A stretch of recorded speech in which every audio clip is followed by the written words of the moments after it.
Big boss season 6-ന്റെ 36-ാമത്തെ എപ്പിസോഡിന്റെ വിശേഷങ്ങൾക്ക് എല്ലാവർക്കും സ്വാഗതം. അതേപോലെ എല്ലാവർക്കും എന്റെയും എന്റെ കുടുംബത്തിന്റെയും വിശ്വാസംസകൾ അറിയിച്ചുകൊണ്ട് നമുക്ക് തുടങ്ങാം. നല്ല പളപളാ മിന്നുന്ന മുണ്ടും പളപളാ മിന്നുന്ന ജുബ്ബയും ഇട്ടിട്ടാണ് ലാലേട്ടൻ എൻട്രി ചെയ്തത്. എല്ലാവർക്കും വിശ്വാസംസകൾ നേർന്നുകൊണ്ട് നേരെ വീട്ടിലേക്ക് പോയി. ക്യാപ്റ്റൻ ഇലക്ഷന്റെ റിസൾട്ടിനെ കുറിച്ച് സംസാരിച്ചു. 11 വോട്ടോടുകൂടി ജിൻഡോ വിജയിച്ചു. വിജയിച്ച സന്തോഷത്തിൽ ജിൻഡോ ഒന്ന് കരഞ്ഞു. കൈകൊണ്ട് കണ്ണിൽ കുത്തിയിട്ട് കരഞ്ഞ പോലെയാണ് എനിക്ക് തോന്നിയത്.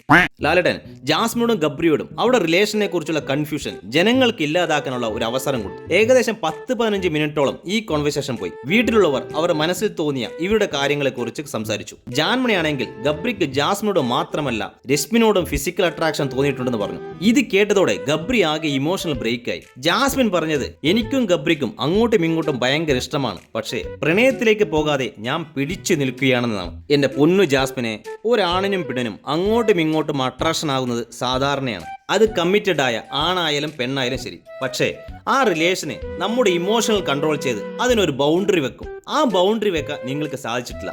അതാണ് സത്യം. നിങ്ങൾക്ക് രണ്ടുപേർക്കും അങ്ങോട്ടും ഇങ്ങോട്ടും പ്രണയമാണ്. പക്ഷേ വീട്ടുകാർ സമ്മതിക്കാത്ത കാരണം നിങ്ങൾ തുറന്നു പറയുന്നില്ല. നിങ്ങളുടെ പെരുമാറ്റത്തിലൂടെ അതൊക്കെ തുറന്നു കാണിക്കുകയും ചെയ്യുന്നു. ഇമോഷണലി ബ്രേക്കായ ഗബ്രി ഷോയിൽ നിന്ന് കിറ്റു ചെയ്യാനെന്ന് പറഞ്ഞു. പക്ഷേ ജാസ്മിൻ അതിന് സമ്മതിക്കുന്നുണ്ടായിരുന്നില്ല. ബ്രേക്കിന് ശേഷം വിഷു പരിപാടിയിൽ കടന്നു. ജ്യോതിഷ പണ്ഡിതനായിട്ട് സിബിൻ വന്ന് ഓരോരോ ഫലങ്ങൾ പറയാൻ തുടങ്ങി. സിബിൻ ആള് പുലിയാണ്.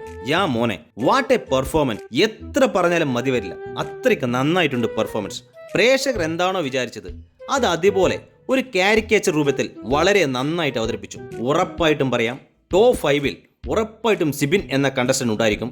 ഇത് വേണമെങ്കിൽ എഴുതി വെച്ചു. അടുത്ത ജിൻഡോന്റെയും ജാൻമണിയും സിഗരറ്റ് വലിയെ കുറിച്ച് ലാലേട്ടൻ ചോദ്യം ചെയ്തു. സിഗരറ്റ് പിടിച്ചുകൊണ്ടാണോ സൂര്യ നമസ്കാരം ചെയ്യുന്നത് എന്ന് ജിൻഡോയോട് ചോദിച്ചപ്പോൾ ആ ലാലേട്ട, ഞാൻ വീട്ടിൽ ചന്ദനത്തിരി പിടിച്ചുകൊണ്ടാണ് നമസ്കാരം ചെയ്യാറുന്നു, അതുകൊണ്ട് ഒരു തീനാളത്തിന് വേണ്ടിയാണ് സിഗരറ്റ് വെക്കുന്നുമാണ് ജിൻഡോ പറഞ്ഞത്. ഇവൻ ശരിക്കും മണ്ടനാണോ അതോ മണ്ടനായിട്ട് അഭിനയിക്കുന്നതാണോ? ജാൻമണിയോട് ചോദിച്ചപ്പോൾ ഒരു ദിവസം 4 പാക്കറ്റ് സിഗരറ്റ് വലിക്കുന്ന ആളാണ് അത്ര ജാൻമണി. ഏതായാലും സിഗരറ്റ് കട്ട് ചെയ്യാൻ വേണ്ടി ലാലേട്ടൻ തീരുമാനമെടുത്തു. അത് കഴിഞ്ഞ് നോറയുടെയും ജാൻമണിയുടെയും പ്രശ്നത്തെക്കുറിച്ച് ലാലേട്ടൻ അധികമൊന്നും സംസാരിച്ചിട്ടെങ്കിലും ചെറുതായിട്ടൊന്ന് ചർച്ച ചെയ്ത് വിട്ടു.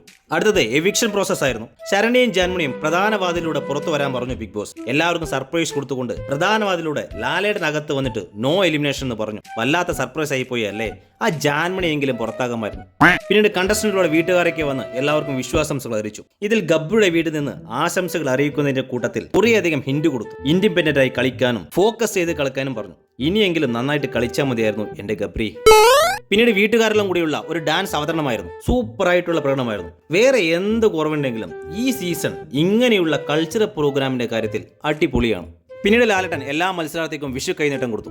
എല്ലാം കഴിഞ്ഞതിന് ശേഷം കഴിഞ്ഞ ആഴ്ച ആരാണോ നോമിനേഷൻ ഉള്ളത് അത് അങ്ങനെ തന്നെ തുടരുകയും ചെയ്യുമെന്ന് പറഞ്ഞിട്ടാണ് ലാലേട്ടൻ പോയത്.